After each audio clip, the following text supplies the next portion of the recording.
नमस्कार विद्यार्थी मित्रांनो, एमपीएससी ट्रिक्स या यूट्यूब चॅनलवर तुमचं स्वागत. मी अजय कुमार गोसावी.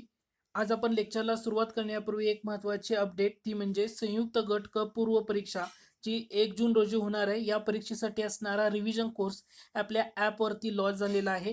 या कोर्समध्ये इतिहास, राज्यशास्त्र, अर्थशास्त्र, चालू घडामोडी या 4 विषयाचे जवळपास 50 मार्काची तयारी तुम्हाला या कोर्सच्या माध्यमातून होईल. हा कोर्स पूर्णपणे रिव्हिजन ओरिएंटेड असणार आहे. या कोर्समध्ये एमपीएससीच्या धर्तीवर प्रश्नोत्तराच्या स्वरूपामध्ये रिव्हिजन असेल. तुम्हाला जास्तीत जास्त घटकाची रिव्हिजन शेवटच्या घटक पिरियडमध्ये कंप्लीट या कोर्समधून होणार आहे. या कोर्सची फी फक्त 99 रुपये. तुम्ही तो कोर्स जॉईन करू शकता. तो जॉईन करण्यासाठी आपलं ॲप्लिकेशन तुम्हाला डाउनलोड करावं लागेल. ते ॲप्लिकेशन तुम्हाला डिस्क्रिप्शन बॉक्समध्ये त्याची लिंक मिळेल. त्या ठिकाणी जाऊन तुम्ही ते डाउनलोड करू शकता. तर आज आपण वेळ न दवडता ॲक्च्युली आपलं जे लेक्चर आहे त्या लेक्चरला सुरुवात करूया. बॉम्बे प्रांतातून गेलेल्या एकमेव महिला सदस्य कोण असे विचारले. दुर्गाबाई देशमुख, हंसा मेहता, राजकुमारी अमृत कौर आणि मालती चौधरी. याचं करेक्ट आन्सर येतं ते म्हणजे हंसा मेहता. मग तुम्ही म्हणाल दुर्गाबाई देशमुख हे असायला पाहिजेत. नाही, दुर्गाबाई देशमुख ह्या मद्रास प्रांतातून गेल्या होत्या. कोणत्या प्रांतातून? मद्रास प्रांतातून. दुर्गाबाई देशमुख म्हणजे कोण? जे सी डी देशमुख आहेत, सी डी देशमुख त्यांच्या त्या पत्नी होत्या. तर इथं तुम्हाला हा घटक लक्षात घ्या, महत्वाचा आहे. ठीक आहे. पुढचा प्रश्न आहे, सरनाम्यातील खालीलपैकी शब्दांचा योग्य क्रम कोणता? सरनाम्यातील शब्द योग्य क्रम तुम्हाला देताना सार्वभौम, समाजवादी, लोकशाही, धर्मनिरपेक्ष आणि गणराज्य असं दिलेलं आहे. तर याचा क्रम काय योग्य आहे तुम्ही थोडंसं विचार करा. सार्वभौम, समाजवादी, धर्मनिरपेक्ष, लोकशाही आणि गणराज्य असं आहे. म्हणजे सार्वभौम, समाजवादी, धर्मनिरपेक्ष, लोकशाही आणि गणराज्य. म्हणजे पर्याय क्रमांक 4 हे तुमचं करेक्ट आन्सर आहे की सरनाम्यामधील असणारा शब्द. ओके. सरनामा हे राज्यघटनेचं ओळखपत्र आहे असं कोण म्हणालं? सरनामा राज्यघटनेचं ओळखपत्र आहे असं कोण म्हणालं? तर नाना पालखीवाला यांनी म्हटले सरनामा राज्यघटनेचं काय आहे? ओळखपत्र आहे असं कोण म्हणाले? नाना पालखीवाला. तेही तुम्ही त्या ठिकाणी लक्षात घ्या. ठीक आहे. त्यानंतर पुढचा प्रश्न आहे, 1 जानेवारी ते 31 डिसेंबर असं आर्थिक वर्ष खालीलपैकी कोणत्या राज्यानं पहिल्यांदा स्वीकारलं? की 1 जानेवारी ते 31 डिसेंबर आर्थिक वर्ष पहिल्यांदा कोणत्या राज्यानं स्वीकारलं? तर तुम्ही ऑप्शन जर बघितले तर तुम्हाला करेक्ट आन्सर कळेल, मध्य प्रदेश. मध्य प्रदेश या राज्यानं 1 जानेवारी ते 31 डिसेंबर असं आर्थिक वर्ष पहिल्यांदा स्वीकारलेलं होतं. पुढचा प्रश्न आहे, 2011च्या जनगणनेबाबतीमध्ये तुम्हाला 3 विधानं दिलीत आणि म्हटले कोणतं विधान योग्य आहे ते ओळखा. जनगणना आयुक्त डॉक्टर सी चंद्रमौली होते, बरोबर आहे. जनगणनेसाठी 16 भाषांमध्ये माहितीचं शेड्यूल तयार करण्यात आलं होतं त्या जनगणनेसाठी, ते सुद्धा बरोबर आहे. जनगणनेचे घोषवाक्य आवर सेन्सेस आवर ड्रीम होतं.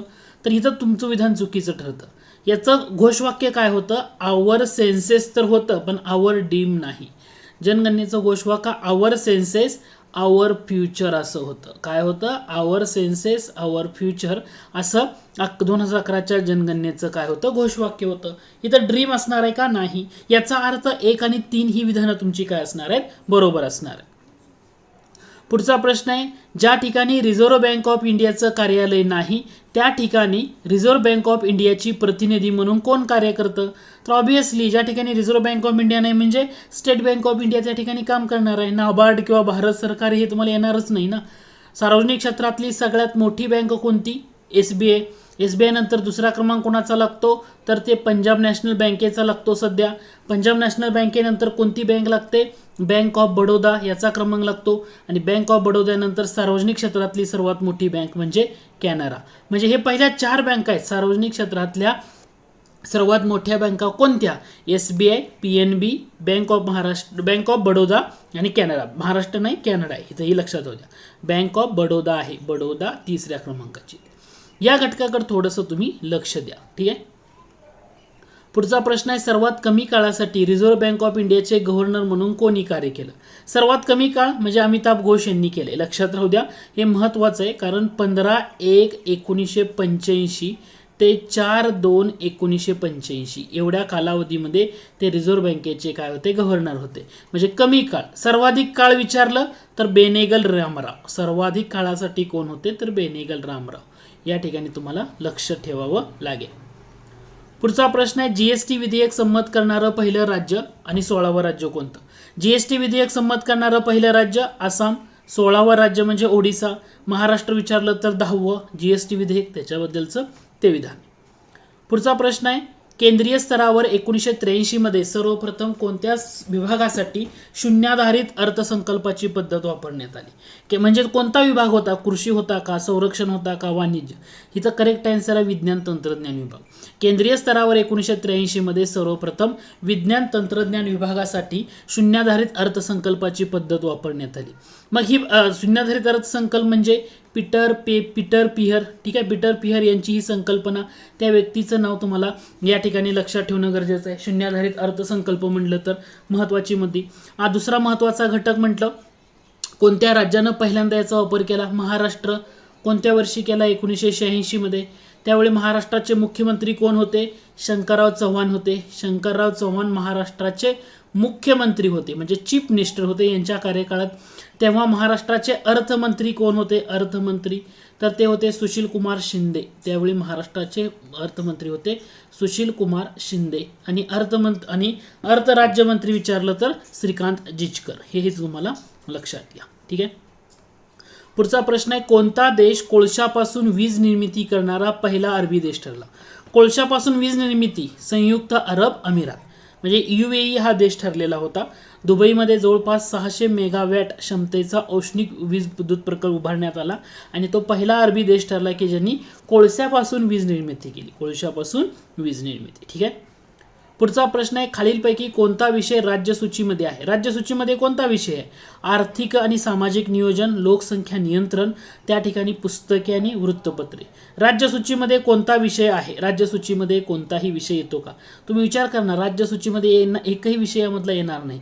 वरीलपैकी कोणताही विषय राज्यसूचीमध्ये नाही हे लक्षात ठेवा. समवर्ती सूचीमध्ये पाहायला मिळतात, कंकरंट लिस्टमध्ये, ठीक आहे. समवर्ती सूची, कंकरंट लिस्ट. भारतानं कोणत्या देशाकडनं समवर्ती सूचीची कन्सेप्ट घेतली? तर तो होता ऑस्ट्रेलिया. भारतानं ऑस्ट्रेलियाकडनं समवर्ती सूचीची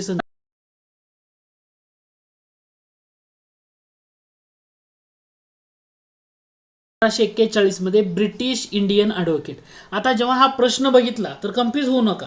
ब्रिटिश इंडियन म्हटलंय म्हणजे ब्रिटिश इंडियन असं नाव कुठं दिसतंय? पर्याय क्रमांक 1, म्हणून पर्याय क्रमांक 1 उत्तर आहे. करेक्ट आहे ते. ब्रिटिश इंडियन ॲडव्होकेट हे वृत्तपत्र जे विल्यम ॲडम यांनी सुरू केलं, कारण ब्रिटिश इंडिया सोसायटीची स्थापना ही त्यांनीच केली. कारण यातली लंडन इंडियन सोसायटी म्हटलं की 1865ला दादाबाई नौरोजी आणि उमेशचंद्र बॅनर्जी होते. कारण अध्यक्ष म्हणून जर तुम्ही या संस्थेमध्ये बघितलं तर ते होते दादाभाई नौरोजी. आणि सचिव म्हणून बघितलं तर तुम्हाला उमेशचंद्र बॅनर्जी बघायला मिळतात, जे राष्ट्रीय काँग्रेसचे पहिले अध्यक्ष म्हणतो. मग याचंच रूपांतर पुढं ईस्ट इंडिया असोसिएशनमध्ये झालेलं होतं. इंडियन सोसायटी म्हटलं तर तुम्हाला 1872 मध्ये स्थापन झाली होती. आनंद मोहन बोस यांचं नाव या ठिकाणी लक्षात घेणं गरजेचं आहे. आनंद मोहन बोस जेव्हा केम्ब्रिज विद्यापीठामध्ये शिकत होते, तेव्हा केम्ब्रिज विद्यापीठामध्ये शिकत असताना त्यांनी ही संस्था स्थापन केली, कॅम्ब्रिज विद्यापीठ. यामध्ये तुम्हाला त्या ठिकाणी थोडंसं लक्ष देणं गरजेचं आहे. ओके. नॅशनल इंडियन सोसायटी म्हटले आणखी एक येते जी मेरी कार्पेंटरची, ठीक आहे. याचा अर्थ पर्याय क्रमांक 1 हे तुमचं करेक्ट आन्सर आहे. ओके, आय होप हे क्लिअर झालं असेल. पुढचा प्रश्न आहे, खालीलपैकी कोणत्या विषाणूंच्या लक्षणामुळे त्वचा व डोळे पिवळे दिसतात, त्यामुळे त्या स्थितीला पिवळा कावीळ म्हणतात? पिवळा कावीळ म्हणजे hepatitis A, B, C, D असं दिले, तर ह्याचं करेक्ट आन्सर आहे हिपॅटायटिस A. हिपॅटायटिस A म्हटलं पिवळा कावीळ, हिपॅटायटिस B म्हटलं पांढरा कावीळ. हे लक्षात ठेवा, पिवळा कावीळ आणि पांढरा कावीळ. ओके, हिपॅटायटिस A आणि हिपॅटायटिस B हे तुमचं काय होतं यामध्ये करेक्ट आन्सर येतं, हे इथं लक्षात घ्या. आता ह्याचं किती प्रकार पडतात? A, B, C, D आणि E सुद्धा प्रकार आहे. ओके, याच्यामध्ये C आणि E आहे ना, याला लस आहे का? लस उपलब्ध नाही, हे तर तुम्हाला लक्षात ठेवणं गरजेचं आहे. ठीक आहे. पुढचा प्रश्न आहे, पुरुषामध्ये ध्येयवस्तुमान निर्देशांक म्हणजे BMI, बॉडी मास इंडेक्स म्हणतो. ठीक आहे. डॅश डॅश किंवा जास्त असल्यास, तसेच स्त्रियामध्ये ध्येयवस्तुमान निर्देशांक कितीपेक्षा जास्त असल्यास अतिलठ्ठपणा समजला जातो. जर पुरुषामध्ये जर बॉडी मास इंडेक्स बघितलं, तर पुरुषांसाठी किती असणार आहे? 30 आणि स्त्रियांसाठी किती असणार आहे? तर स्त्रियांसाठी असणार आहे 28.6. याच्यापेक्षा जर जास्त बॉडी मास इंडेक्स असेल तर ती व्यक्ती लठ्ठ म्हणली जाते. तुम्हाला पुरुषांचा पहिल्यांदा बघायचा ना, म्हणजे 30 आहे. ओके, स्त्रियांचा 28.6 म्हणजे 2 नंबरला 28.6. पर्याय क्रमांक 2 हे तुमचं करेक्ट आन्सर आहे. मग हा बॉडी मास इंडेक्स काढतात तरी कसा, हे तर लक्षात यायला पाहिजे की बॉडी मास इंडेक्स म्हणतोय खरं, पण काढतात कसा. तर बॉडी मास इंडेक्स म्हणजे काय केलं जातं, तर तुमचं वजन घेतलं जातं. वजन किती आहे ते किलोग्रॅममध्ये, वजन किलोग्रॅममध्ये भागिले काय केलं जातं, उंचीचा वर्ग. ओके, उंचीचा वर्ग. उंची कशामध्ये, मीटरमध्ये. ओके, त्याचा मीटरमध्ये. हे एवढं कन्सिडर केलं जातं आणि याच्यावरनं बॉडी मास इंडेक्स काढलेला जातो. तर बॉडी मास इंडेक्स जर पुरुषामध्ये 30 पेक्षा जास्त असेल तर तो व्यक्ती लट, स्त्रियामध्ये 28.6 पेक्षा जास्त असेल तर ती स्त्री लट असं समजलं जातं. ठीक आहे. पुढचा प्रश्न आहे, एप्रिल 2000 ते सप्टेंबर 2016 भारतात झालेल्या एकूण FDI पैकी कोणते क्षेत्र अव्वल आहे. एप्रिल 2010 ते सप्टेंबर 2000, ओके, तुम्हाला दिले 16, मग कोणता असणार आहे. ऑब्विसली क्षेत्र म्हणजे सेवा क्षेत्र. सध्या कोणतं क्षेत्र वाढतंय, सेवा क्षेत्र वाढतंय. जर तुम्हाला इथं 2016च्या ऐवजी 2018 दिलं तरी सुद्धा तुमचं उत्तर हा सेवा क्षेत्रच असणार आहे. याच्यामध्ये बदल होणार आहे का, नाही, हे लक्षात घ्या. पुढचा प्रश्न आहे, खालीलपैकी कोणती समिती बँकिंग क्षेत्र सुधारणा समिती नावाने ओळखली जाते. बँकिंग क्षेत्र सुधारणा समिती कोणती होती, तर तुमची दुसऱ्या क्रमांकाची म्हणजे नरसिंह समितीपैकीच ना, ही होती 91ची. आणि 91 ऑगस्ट 91ची जी समिती होती याला वित्तीय क्षेत्रातील सुधारणा समिती म्हटलं जायचं. पहिली जी समिती होती नरसिंह समिती, वित्तीय क्षेत्र सुधारणा समिती म्हणून ओळखलं जातं, वित्तीय क्षेत्र सुधारणा समिती. आणि दुसरी जी समिती आहे म्हणजे नरसिंह 2, ही बँकिंग क्षेत्रातली सुधारणा समिती 97-98ची. हे दोन घटकामध्ये कन्फ्युजन होऊ द्यायचं नाही. वित्तीय क्षेत्र म्हटलं पहिली, 97-98ची दुसरी समिती आहे नरसिंह समिती, ती बँकिंग क्षेत्रातील सुधारणा समिती. म्हणून पर्याय क्रमांक 4 हे तुमचं. निर्यात प्रक्रिया क्षेत्र खालीलपैकी कोणत्या ठिकाणी निर्माण करण्यात आला. भारतातला दुसरा विचारले, पहिला कुठं 1965 काढला, ते उत्तर असणार आहे का. तुम्हाला दुसरा विचारले सांताक्रूज महाराष्ट्र, 1973ला दुसरा निर्यात प्रक्रिया क्षेत्र. म्हणजे निर्यात प्रक्रिया क्षेत्र म्हणजे काय, EPZ. EPZ म्हणजे काय, export processing zone. Export processing zone संपलं. कोणत्या ठिकाणी झाला. जर तुम्हाला यामध्ये आणखी असं विचारलं असतं की भारतातला सार्वजनिक क्षेत्रामध्ये म्हणण्यापेक्षा खाजगी क्षेत्रामधला पहिला EPZ कोणतं असं विचारलं असं, काही विचारतील तुम्हाला, तर तिथं लक्षात ठेवता सुरत येतो. सुरत, खाजगी क्षेत्र म्हटलं की सुरत. ठीक आहे. पुढचा प्रश्न आहे, 2011च्या जनगणनेनुसार महाराष्ट्राचे लिंग गुणोत्तर 929 आहे. तर खालीलपैकी किती जिल्ह्यामध्ये लिंग गुणोत्तर 1000 पेक्षा जास्त आहे. म्हणजे महाराष्ट्राचा विचार करा, कोणते जिल्हे आहेत की ज्या जिल्ह्यामध्ये लिंग गुणोत्तर 1000 पेक्षा जास्त आहे. तुम्ही जर पहिल्यांदा 1122 आणि 1036च्या आसपास हे दोन जर घटक बघितले, म्हणजे रत्नागिरी आणि सिंधू, म्हणजे हे दोनच येतात ना, कारण गोंदियाचं 999 आहे. म्हणजे दोनच जिल्हे आहेत की ज्या दोन जिल्ह्यामध्ये लिंग गुणोत्तर हे सर्वाधिक जास्त म्हणजे 1000 पेक्षा आहे. सातारा तुम्ही घेतला 986 पाहायला मिळतं, सातारा 986, भंडारा पण आहे, म्हणजे कमी आहे. 1000 पेक्षा 2 म्हणजे रत्नागिरी आणि सिंधुदुर्ग. म्हणजे पर्याय क्रमांक 2 हे तुमचं करेक्ट आन्सर आहे. अंध व्यक्तींना चलनी नोटा ओळखण्यास मदत करण्यासाठी IIT रोपर कोणत्या ॲपची निर्मिती केली. रोशनी. बोलो ॲप गुगल इंडियाचं आहे, बोलो ॲप गुगल इंडियाचं. ओके, हे लक्षात राहू द्या. कोणत्या ॲपची निर्मिती केली, तर रोशनी ॲपची निर्मिती केली. खालीलपैकी कोणत्या कलमानुसार 6 ते 14 वयोगटातील मुलामुलींचं आई वडील व पालक असणाऱ्या सर्व भारतीय नागरिकांचं कर्तव्य असेल की त्यांनी आपल्या पाल्यांना शिक्षणाची संधी उपलब्ध करून द्यावी. हे तर कर्तव्य दिलंय. म्हणजे आर्टिकल बघा, ही 86 घटना दुरुस्ती लगेच लक्षात आलं पाहिजे. 86वी घटना दुरुस्ती 2002ची. मग इथं तुम्हाला मूलभूत हक्कातला बदल, मार्गदर्शक तत्वातला बदल, मूलभूत कर्तव्यातला बदल.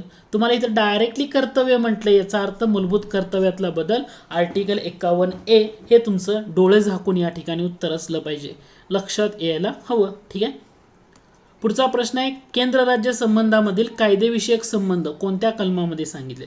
कायदेविषयक म्हटलं तर हे 245 ते 55 सध्या चर्चेतला मुद्दा आहे, कायदेविषयक संबंध.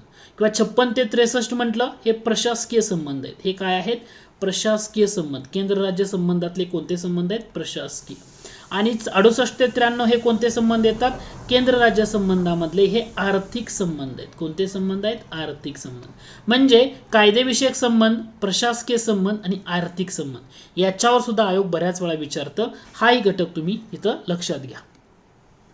पुढचा प्रश्न आहे, एका मिनिटात मूत्रपिंडातून किती रक्त वाहतं. MPSCला विचारलं. एका मिनिटात म्हटलं की 1 लिटर. हे परीक्षेचा विचारलेला PYQ आहे, आयोगाला विचारलेला हा प्रश्न आहे, प्रिव्हियस इयर क्वेश्चन. ठीक आहे, त्याच्यामुळे माहीत राहू द्या.